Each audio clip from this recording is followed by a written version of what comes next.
UAW Contract Talks ongoing. Is a strike imminent? Some dealers are reporting up to a 90-day supply of EVs on the lot. Does that mean EV sales are struggling? On today's AUTOVATE Podcast.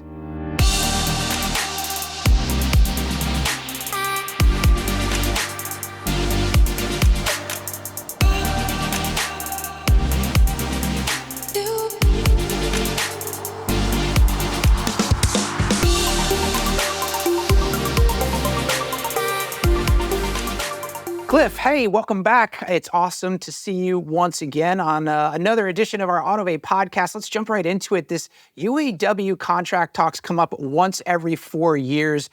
This time, though, it seems like we are in for a heck of a fight. Tell me why. Yeah, it's going to be an epic battle coming up. Negotiations are underway with both Ford, General Motors, and Stellantis. The stakes have never been higher for these, for the automakers or for the UAW. In fact, I think some executives of the UAW have called it an existential moment for them, and that's probably not overstating it. What we have is a massive battle that's going to take place with the OEMs trying to reduce costs and control their costs so they can, in some way, try to make sure their EV initiatives are profitable. And right now, we know that that's the big problem, is the cost factor and the cost structure of putting together manufacturing of these EVs. Ford has said that they'll lose $3 billion this year on their EV operations. GM and Stellantis have not put a number on it, but it's probably similar. Other automakers that aren't dealing with unions are saying the same thing. Meanwhile, the unions are looking at a world in which there's 40% higher costs at building EVs. And on the other hand, it's a world in which estimates right now, I think ALEX Partners did a study a couple of years ago that showed that EVs will take about 40% less manpower to build. So they're looking at huge cuts in their numbers. We have the issue of Tier 2 wages. That's a big issue right now. UAW would like to get rid of that. Those were instituted in 2007. And I wrote a pretty in-depth report on this. It's on the Banks report that gets into the weeds and gets into all the dirty little details of what's going on. But at the high level, I think we're going to see a big battle over the battery plants. There's 9 that are scheduled, 1 that's already online, 8 more that are scheduled. The manufacturers have been getting loans. Ford just received a $9.2 billion loan from the federal government to build 3 battery plants in Tennessee.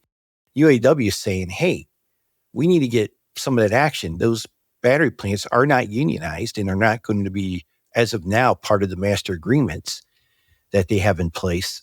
What that means is battery plant workers coming in are going to be starting at $16 an hour, which is less than restaurant workers make, servers at some of the fast food places. So you can see there's going to be it's right now. It's going to be a battle of wills, and we're going to see what happens. It's going to, September 14th is the deadline.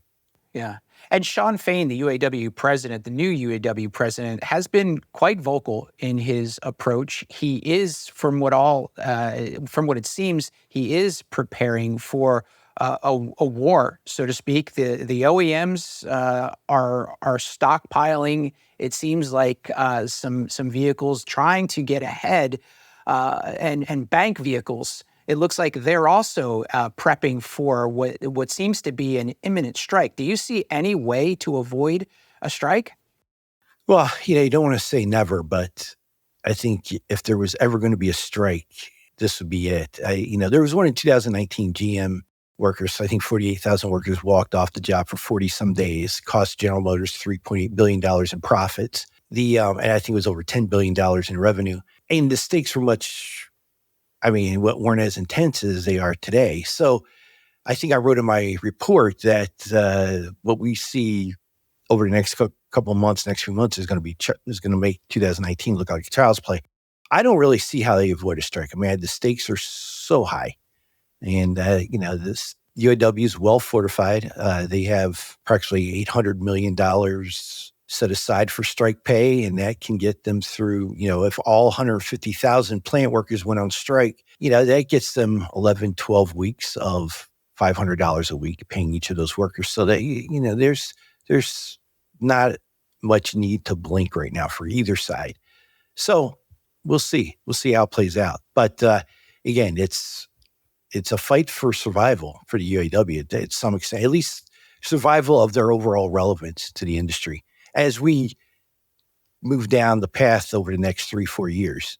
As these EVs start becoming, and if, I say as, but there's still a big question mark. Shawn Fain, and let's just talk about him for a quick second because he's a big part of this story. He ran on the Reform Party ticket for the UAW. Very I say well-spoken, matter of fact, very measured in his words, not bombastic, but his words carry a wallop, and they are very clear. He's very clear. They are prepared for war, calling the OEMs the enemy, pulling no punches. He's vowed to make no concessions. So he's ready for battle, and he's been putting his troops in place there at the headquarters at the Solidarity House.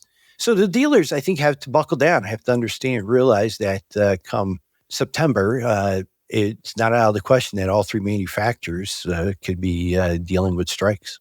So that was going to be my next question. How does this affect the dealers, and how do they prepare? I mean, is it possible for them to order as much stock as they can?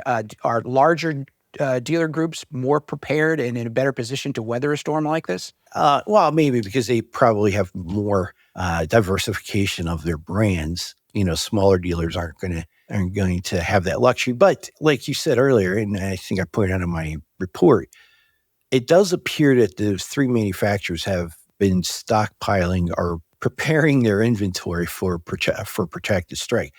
Stellantis, their inventory across all four brands is about 100 days, between 90 to 100 days, depending on which report you read or whose data you believe. Ford is over 70. I think Chevrolet is maybe 60 some. And of course, that number is going to move back and forth, as plants are still working. But Stellantis did actually put two of its plants here in Michigan on critical status beginning July 5th, going through the end of October. And that means they can run at 7 days a week, and plant workers can be required to work as many as 9 hours of overtime a week. So that, I think they see the handwriting on the wall too. So, yeah. Well, and a lot of these talks are going to be ongoing throughout this summer. So we're going to keep a close eye on all of this and see how it all shakes out.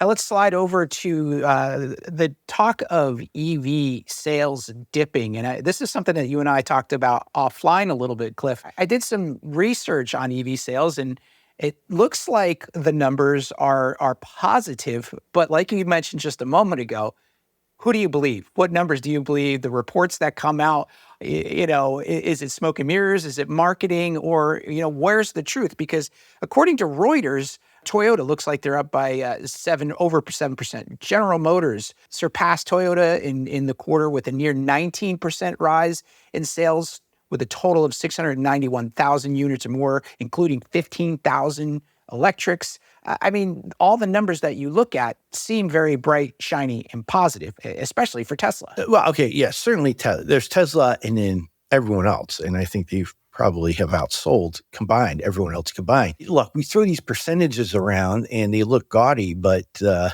when you start digging into the numbers, I mean, it's real easy to be up 19% when you sold 3 models last year. And I might be somewhat facetious, but, if you look at Hummer, I mean, that's not being sarcastic.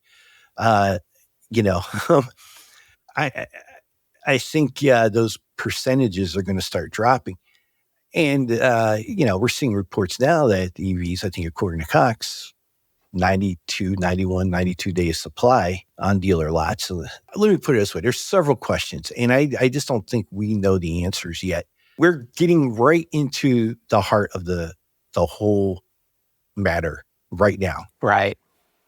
And the next 3 years, I think, are going to be incredibly telling. Are the consumers really interested in buying them? They better be, right? Because that's pretty much that's really all that's going to be available. Yeah, well, maybe not. I mean, both GM and Ford have indicated that they understand they're going to keep selling ICE vehicles. GM has invested more than $1 billion into keeping some of their ICE vehicle plants. And then you've got Toyota, who's still building hybrid vehicles and moving in that direction, and also exploring solid state batteries and hydrogen. So, at some point, we're going to have to pick a lane. Well, maybe not. I think there's plenty of places in the world that aren't anywhere close to having the infrastructure to being able to drive one EV. And I think Toyota is in several of those markets. So they're looking at either hybrid or ICE engines. I mean, they've certainly announced, I think, recently the solid state battery advancements that they've made. We'll see. They've put a timeline on it, 2027. They've been doing the research and they've been working on that for quite some time now. So we would hope to see some advancements in that technology, and that could immediately vault them to the top. I mean, of the list. So we'll see. But again, Nick, I mean, and why do we even need to pick one? Right? It sounds like we're gonna for a while we're gonna be living in a world with ICE vehicles, electric vehicles, hybrids. Whatever the flavor is. Well, the market certainly has spoken in terms of the charging stations and the charging network, and it's clear we're going with Tesla, and that was market driven, really. So the market's, despite all the government intervention and government, pushing for EVs, I think the market is gonna talk, and we may be seeing the market right now talk in the early days here in terms of where the numbers are with EV sales. I mean, there's so many different avenues to go down in terms of with this discussion, because we just don't know. It has, have the early adopters purchased those vehicles, and is that it? And is that the market? Is that where we are? It's very possible. But the point is, no one knows. That's what makes this so fun to talk about, right? So it is. Yes, so much fun. Yeah, and for those of us, sitting on this, and I say sitting on the sidelines, but observing and commenting, it's easy to talk about. When we're sitting behind a microphone, people are making real decisions. Got it. Any other M&A news that we need to know about right now? The deals that were announced in June, 16 transactions involving 39 different rooftops. We had two huge deals, big deals. Lithia buying Priority, 14 stores there, and AutoNation buying 5.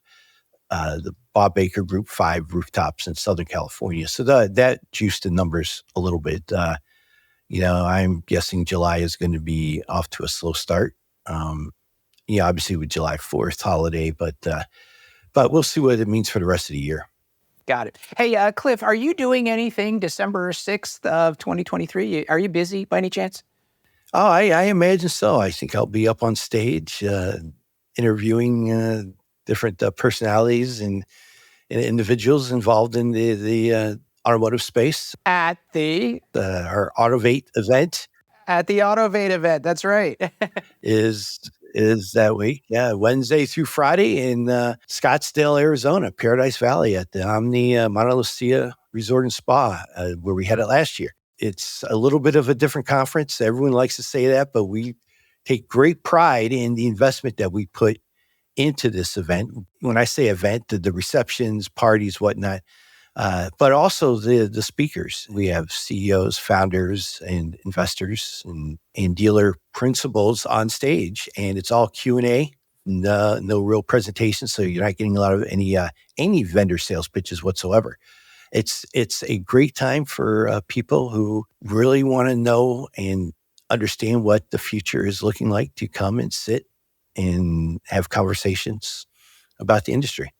And I always like to rip off the line from Hamilton, be in the room where it happens. AUTOVATE's a great place to conduct some business meet and greets, get to know some people. It's a fun event as well. Like Cliff says, it's great food, great people, great place, great time of year to be in Scottsdale. We've also got the AUTOVATE newsletter that is out and about right now. Be sure to subscribe for that. And we will see you all on the next AUTOVATE podcast. Thanks for joining us.